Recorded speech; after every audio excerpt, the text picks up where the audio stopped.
Bienvenidos a Red Vital, el programa de la Facultad de Ciencias Exactas, Físicas y Naturales de la Universidad Nacional de San Juan, en el que nos reunimos semanalmente para hablar de salud, ciencia y educación. El tema que nos convoca hoy, las neurociencias. Y para ello hemos invitado a la doctora Ana Maffeis. Hola, Ana. Hola, ¿qué tal? Y al doctor Agustín Ibáñez. Hola, Agustín, Hola. Bienvenido. Encantado de estar aquí. Gracias.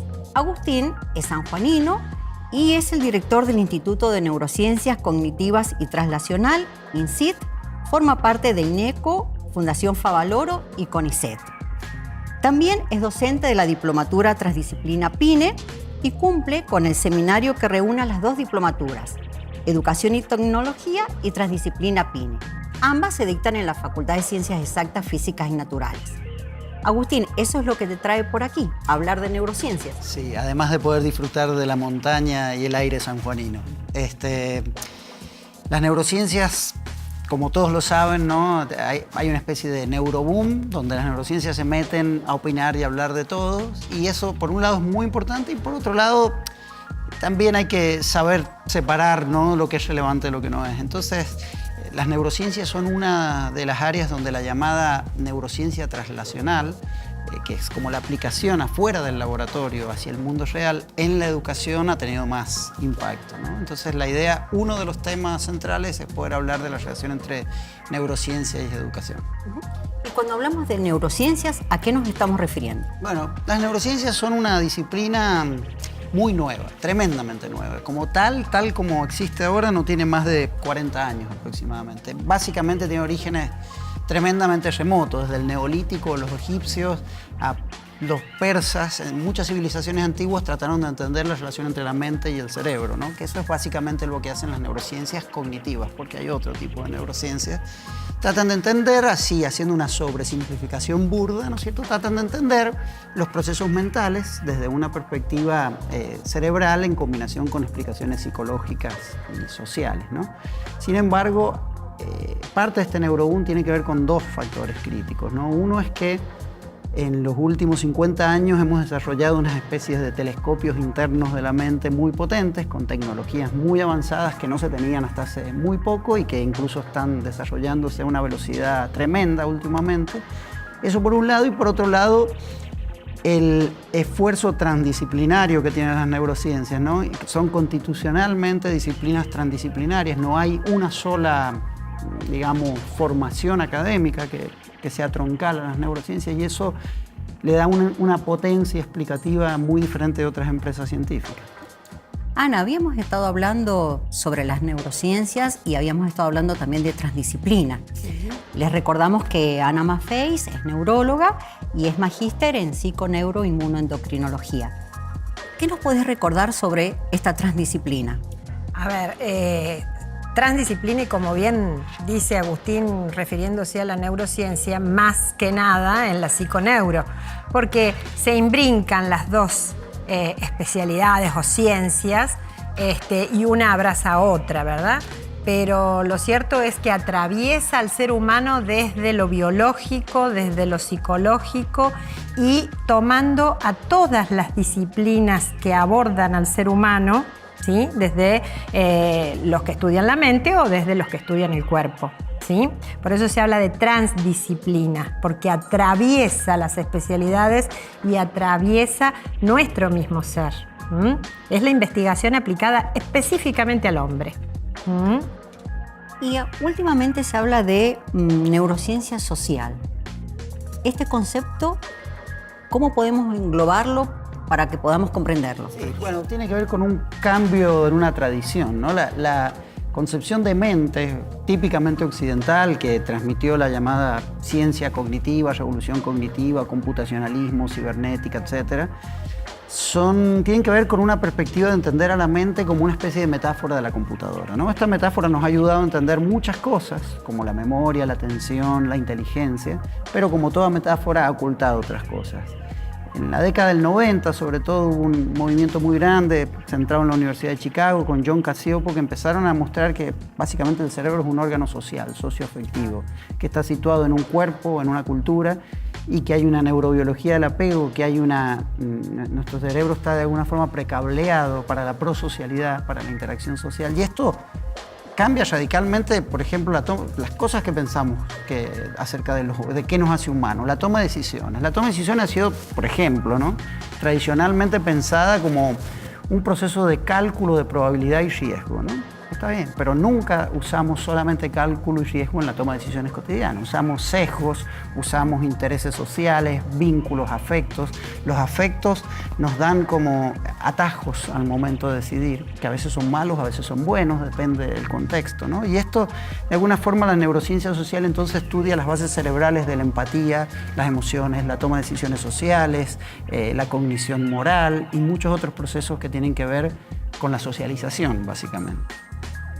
Ana, ¿y cuál entonces es la importancia de esta neurociencia social para un individuo que vive en sociedad? Cuando hablamos de transdisciplina, y yo decía, como al igual que Agustín, es el atravesar la biología y la mente de esta persona, al hablar de neurociencia social, esto en forma centrífuga se expande a la sociedad. Entonces estamos trasladando el conocimiento del individuo a la sociedad.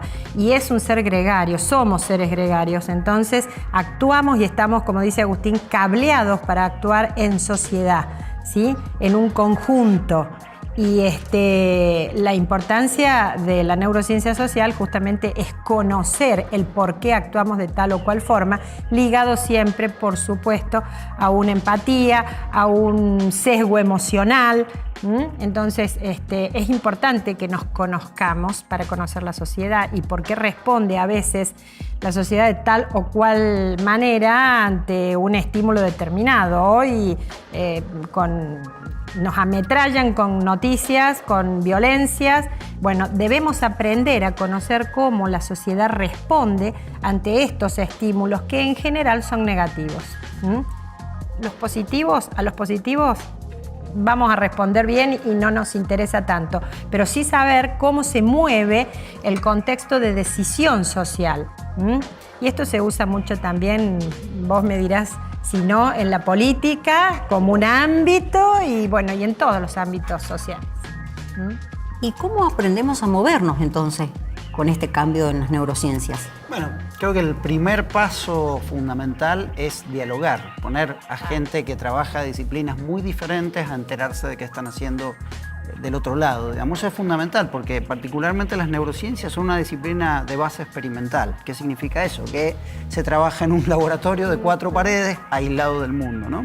Entonces, hay una necesidad tanto de que las neurociencias salgan de safari a la vida real, ¿no?, que salgan del laboratorio y se interesen, entiendan cuáles son las problemáticas, los procesos cognitivos, afectivos relevantes, como del otro lado, ¿no?, que disciplinas que tengan que ver con un know-how, con un saber hacer, con una práctica concreta, se nutran de los conocimientos de las neurociencias y que exista el diálogo para saber qué cosas son transferibles, qué cosas no son transferibles. Ese es el primer paso. Sin eso no hay posibilidad de nada más. Después ya hay básicamente otros pasos que tienen que ver con creación de posgrados, áreas de investigación que sean transdisciplinarias, con financiamiento, ¿no es cierto?, e intervención a nivel estatal y de empresas privadas, ¿no es cierto?, de proyectos que sirvan justamente para hacer traslación, para llevar del laboratorio a la vida real y viceversa, ¿no? Eso es fundamental, es el primer paso. Se está haciendo ya en el mundo de forma muy aislada en algunos centros en el mundo, ¿no?, pero está recién, está en pañales. Esto nos lleva, Ana, a un cambio en el modelo educativo. Y seguramente, siempre el conocimiento nos lleva a cambios. Entonces, aplicar este conocimiento que vamos descubriendo, porque hablar de 40 años o de 50 años es nada. Nuestra obligación después del conocimiento es aplicarlo. Así como salir del laboratorio, ¿sí?, como decía Agustín, de safari, salir a investigar en terreno. Bueno, nuestra obligación es trasladar el conocimiento a la escuela, que es donde se siembra, donde se sientan las bases de los futuros adultos. Y esto, Agustín, nos está llevando también a un cambio en el ser humano, a un cambio de pensamiento. a un cambio de modelo, ¿no es así? Totalmente. Creo que la educación es el caso extremo de esto. Si uno piensa en los últimos 20 o 30 años, ha habido una revolución, no solamente en la tecnología, Internet, la globalización, sino la forma en la que se comunican las ideas, la forma en la que se transmite el conocimiento, que realmente ha dejado parada la educación formal tradicional en una situación muy difícil. Básicamente, hoy en día uno puede tomar por internet, por ejemplo, un curso con la persona, con el número 1 de un área en Coursera, por ejemplo, ¿no? Y una cosa que va a pasar, que ya está pasando en el primer mundo de forma sistemática y brutalmente intensa, es que la educación formal va a tener un paralelo con la educación no formal y que la forma en la que uno busca el conocimiento, integre el conocimiento, saque el conocimiento de una disciplina para ponerlo en otro va a ser crítico. Esto se contradice en mayor o menor medida con muchos de los currículos tradicionales de la educación y básicamente las neurociencias tienen bastante que aportar a eso, no solo en cuanto a entender las bases cerebrales del aprendizaje, qué factores culturales, afectivos, sociales hacen que haya más o menos impacto, cómo impacta la calidad de vida, el sueño, ¿no es cierto?, o el vínculo en el aprendizaje, sino también un punto crítico, que es cómo la tecnología, ¿no es cierto?, impacta en el conocimiento y cómo la tecnología es parte de lo que llamamos una extended mind, como una mente extendida, ¿no? Así como un cieguito que usa un bastón para caminar.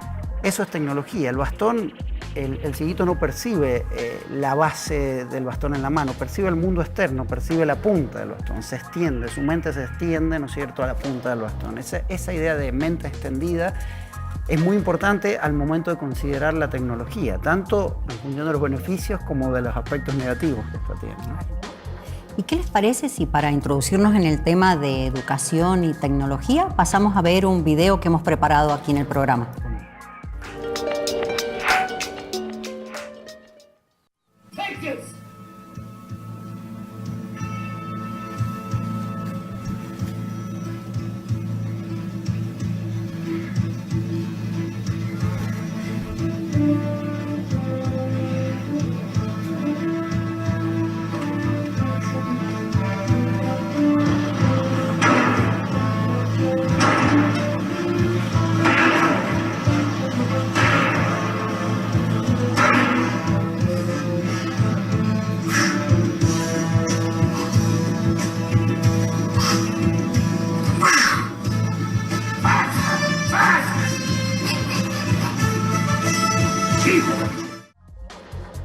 Exacerba un poquito un aspecto crucial, esencial, ¿no? Que el aprendizaje humano desde etapas muy tempranas y a lo largo del desarrollo, ¿no es cierto?, depende críticamente del aprendizaje vicario, de la interacción social con un otro, ¿no? Hay un estudio excelente que se hizo en Estados Unidos con chicos de Nueva York y chicos chinos, bebés, ¿no? Que básicamente aprendían el chino de 3 formas diferentes. Una era con interacción face to face, ¿no?, con una persona en vivo.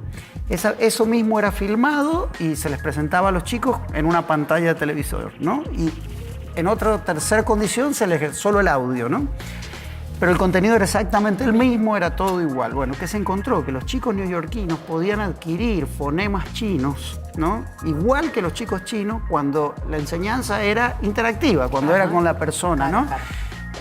Básicamente nuestro cerebro está precableado, tenemos una neurobiología del apego, uno piensa en químicos fundamentales para el crecimiento y el desarrollo del cerebro, como la oxitocina y la vasopresina, pero también la serotonina y la dopamina, que son distintos neurotransmisores que a lo largo del desarrollo hacen madurar nuestro cerebro a través de la interacción. O sea, uno libera oxitocina y vasopresina en la mamá con el bebé, ¿no es cierto?, a través del vínculo. Y solo a través del vínculo entonces después se produce una maduración cerebral. Es decir, el vínculo es crítico, crucial.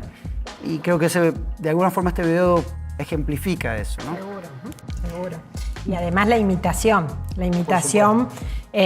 y esto nos sirve un poco para ejemplificar y trasladarlo ya del ejemplo que diste de Nueva York y China a San Juan y a nuestra sociedad, que obviamente tiene aristas culturales muy diferentes y en donde este conocimiento va a servir para, y por esto es lo importante del seminario, que 2 diplomaturas, un área de salud y un área de educación, se unan conjuntamente para confluir el conocimiento, poder trasladarlo a las escuelas. Y a las escuelas no solamente a los docentes, sino a los chicos, porque los chicos transmiten después a su casa. Los niños a veces son docentes en sus hogares, entonces es importante que tengan este conocimiento. Y este videíto que veíamos recién con una criatura que debe andar picando los 2 años, un poquito menos quizá, tiene un sentido importante porque hoy las mamás jóvenes, ¿sí?, lo primero que hacen es poner al bebé frente a la televisión. ¿Qué podemos decir de eso, Ana? Que está pésimo, que está pésimo, pero para eso los riesgos, a ver, más que riesgos, es como esas conexiones cerebrales, ese cableado cerebral, con respecto a lo que hablaba Agustín recién, no va a ser de vínculo, va a ser con una máquina, va a ser con algo frío, si se quiere, para explicarlo de alguna manera. Entonces, despierta bioquímicamente la secreción de otras hormonas que generan adrenalina, noradrenalina, dopamina incluida, que generan ansiedades. Entonces nosotros estamos criando pequeñitos, hombrecitos del futuro ansiosos. Que después desarrollan psicopatologías. Entonces está bueno esta difusión, el entendimiento, no solamente la difusión del conocimiento, sino el entendimiento de este conocimiento a las escuelas. ¿Y a qué edad es conveniente que los niños comiencen a tener contacto con la tecnología? Porque este niño es muy pequeño. No hay un criterio, no existe un criterio para definir eso, ¿no? Yo creo que hay una tensión, que es por un lado, que esto también en el video lo muestra, ¿no? Básicamente, si vos mirás los chicos, mientras más chiquitos son y en función de cómo pasan los años, tienen una predisposición natural a engancharse con la tecnología, ¿no? Esta idea de nativos digitales puede ser criticado o no, pero es un hecho, digamos. Nosotros somos algo así como inmigrantes digitales, ¿no? Pero básicamente los chicos van a desarrollar un vínculo con la tecnología brutal. Pensemos nosotros en el celular. El celular, seguro. Yo no tengo más memoria de largo plazo. Yo sé con suerte mi propio teléfono, no sé ningún teléfono de otro ser humano, digamos. Y eso es porque tengo una memoria extendida en mi celular, digamos. Ahora, eso es muy bueno en la medida de que no me deteriore la memoria a mí, de que yo encuentre una forma, ¿no es cierto?, de cultivar mi memoria, me soluciona la vida para un montón de cosas, pero también produce un cambio en la forma del conocimiento, ¿no? Eso es crítico. Entonces, la tecnología va a ser usada, el punto es cómo la vamos a usar, cómo la vamos a regular, cómo vamos a hacer que la tecnología no se inserte sin desligar los procesos afectivos, los procesos vinculares, que son críticos para el desarrollo cerebral. ¿Cómo vamos a hacer que la tecnología de alguna forma sirva para extender el conocimiento en el ámbito donde el chico está aprendiendo y no para generar problemas de atención sostenida, ¿no es cierto?, de multitasking severo que trae consecuencias negativas, digamos. Este es un problema muy particular, no puede ser resuelto además de forma genérica o universal. La tecnología debe estar al servicio del aprendizaje, por ende no va a haber una regla universal para decir hasta aquí llega o hasta allá, digamos, ¿no? Otra cosa tiene que ver con la educación en la tecnología. La educación en la tecnología va más allá de aprender a manejar un software o una aplicación. Tiene que ver con cómo voy a yo ecológicamente usar esa extended mind, esa mente extendida, ¿no es cierto?, para que no tenga efectos negativos en mi persona, digamos. Eso es algo que está en pañales, que tiene que ser parte de la educación en los niños, no en los adultos. Claro, porque si estamos hablando de individuos que tienen que tener capacidades de empatía, individuos que tienen que tener capacidades de sociabilización, este video nos muestra lo contrario, digamos, porque tenemos aquí una pantalla de televisión. Bueno, en realidad el video lo que está mostrando son varias cosas. Por empezar, lo que está mirando, ¿sí? Más allá del desarrollo motor, es lo que está mirando. Está mirando, como en una película conocida por todos, Rocky, cómo entrena el boxeador. O sea, ya del vamos estamos mal. Y después la permanencia frente a una pantalla en una edad en que tendría que justamente fortalecer los vínculos afectivos con su mamá o con el cuidador o con el hermanito, ¿está bien? Y no estar frente a una televisión. Ese es un punto crucial. Creo que el principal riesgo de la tecnología consiste en hacer pasivo a la persona que ve, ¿no? El conocimiento, hoy en día más que nunca. Antes, por ejemplo, necesitábamos bibliotecas, porque necesitábamos guardar el conocimiento. Necesitábamos que un erudito conociera, lograra memorizar una cantidad de información bestial, digamos, porque era necesario para la forma en la que se construía el conocimiento. Hoy es absolutamente obsoleto, no necesitamos acumular conocimiento, tenemos internet. Podemos ser el experto más importante en un área teniendo internet, ¿no? Pero lo que sí necesitamos es saber usar el conocimiento. Y entonces el conocimiento pasa de ser algo académico, fosilizado, a ser un saber hacer, el usar el conocimiento para la acción, para cambiar algo en el mundo. En la medida que la tecnología convierte al actor del conocimiento en una persona pasiva, receptiva de conocimiento, donde está inmovilizada viendo algo, ese conocimiento no va a generar estructuras cognitivas para desarrollar algún cambio en el mundo. Ese es el punto, para mí, uno de los puntos críticos de la tecnología, que debe promover el conocimiento en acción, ¿no? En la medida que la tecnología promueva mayor interacción, promueva vínculos, promueva el usar este conocimiento en este ámbito, pero activamente desarrollarlo en este otro, va a ser muy útil, va a ser esencial, digamos. En la medida que vaya en contra de eso, va a tener efectos negativos. Ana, ¿y esto cómo lo solucionamos? ¡Qué temita! A ver, creo que nos va a llevar muchas décadas a solucionarlo porque hay que transformar estructuras, protocolos de educación. Hay que cambiar la mente de los que enseñan y de los que dictan esos protocolos. Entonces, es un camino largo de recorrer, no por eso hay que dejarlo de recorrer, pero bueno, esto es parte, la difusión de este conocimiento, la información en los niños, en los docentes, para que vayan cambiando su forma de ver la educación y de enseñar, creo que es el inicio de este camino. ¿Verdad, Agustín? Sí, bueno, totalmente de acuerdo. Y creo que la solución consiste en superar primero dos problemas, ¿no? Uno tiene que ver con el desconocimiento. Honestamente, no sabemos cuál es el impacto real a largo plazo de las tecnologías. Eso hay estudios, hay muchos estudios, pero no hay investigación a largo plazo, no hay investigación sostenida. Hace unos años se hizo una edición especial de la revista Science, una de las revistas más importantes del mundo, acerca de tecnología y educación, ¿no? Y lo que concluyó el jefe editorial de Science con el grupo de personas que más ha trabajado tecnología y educación en el mundo es que no sabemos. Entonces, lo primero que hay que hacer hay que investigar. Ya la tecnología está presente en el aprendizaje de forma silvestre, digamos, porque los chicos usan Internet. Entonces, uno ya pudiese investigar. Hay muchas formas de investigar, saber de alguna forma qué procesos son más inadecuados y cuáles no. Y por otro lado, ¿no?, poder hacer intervenciones. Existen ya actualmente intervenciones donde la tecnología está mediada a través del aprendizaje vicario, a través de la interacción social, pero se hacen centros pequeñísimos en el mundo, digamos, en centros del primer mundo, ¿no es cierto?, donde hay recursos gigantescos. Entonces, muy importante investigar en esto. Ese es el primer problema. El segundo problema tiene que ver con lo que dice Ana. Hay que hacer un cambio radical a nivel institucional, ¿no? No es que no hayan conocimientos, ya hay conocimiento y ya hay tecnología que se puede adaptar a lo que sabemos. El problema es cómo lo implementamos, ¿no?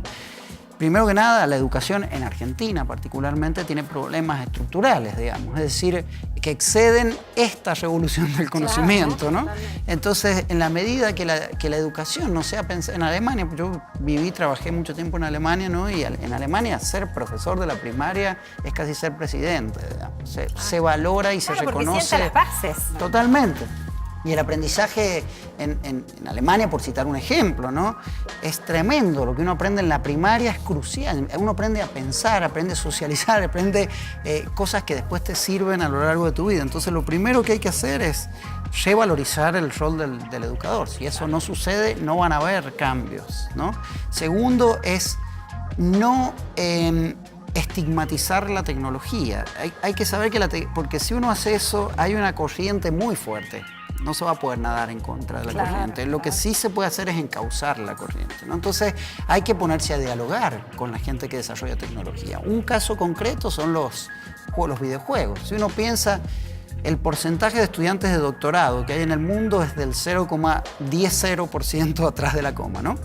El porcentaje de gente que juega los juegos electrónicos es gigante, 20, 30% de la población. Es una cosa espeluznante. Si uno pudiese usar esas plataformas para enseñar algo, un poquito de conocimiento que sea generalizable o extrapolable a otros procesos, ¿no? Si uno pudiese usar el videojuego para promover el conocimiento en acción y la interacción social, por ejemplo, sería crucial. No es que hay que pensar que son el aislamiento, comportamiento no son excluyentes intrínsecos, ¿no?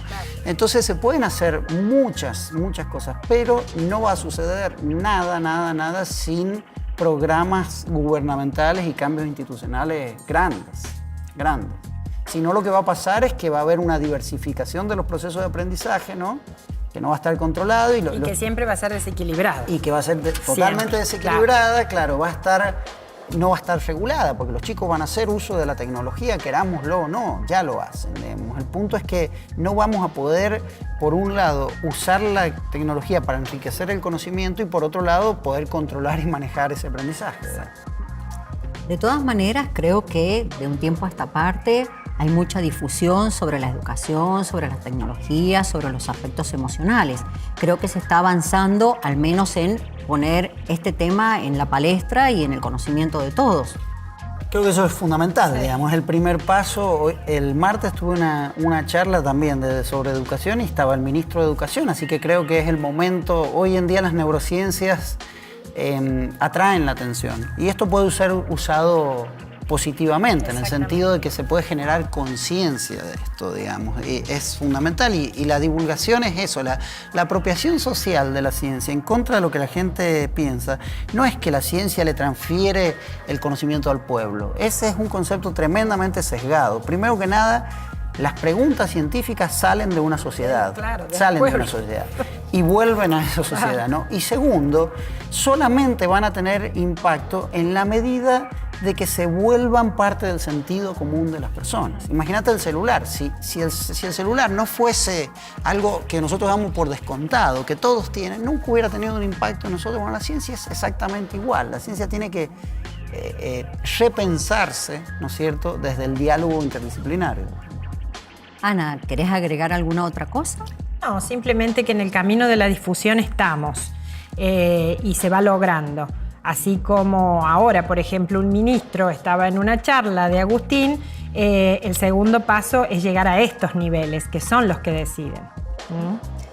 Les agradecemos muchísimo la presencia, Agustín, Ana, y a ustedes los esperamos en el próximo programa de Red Vital, el programa semanal de la Facultad de Ciencias Exactas, Físicas y Naturales de la Universidad Nacional de San Juan.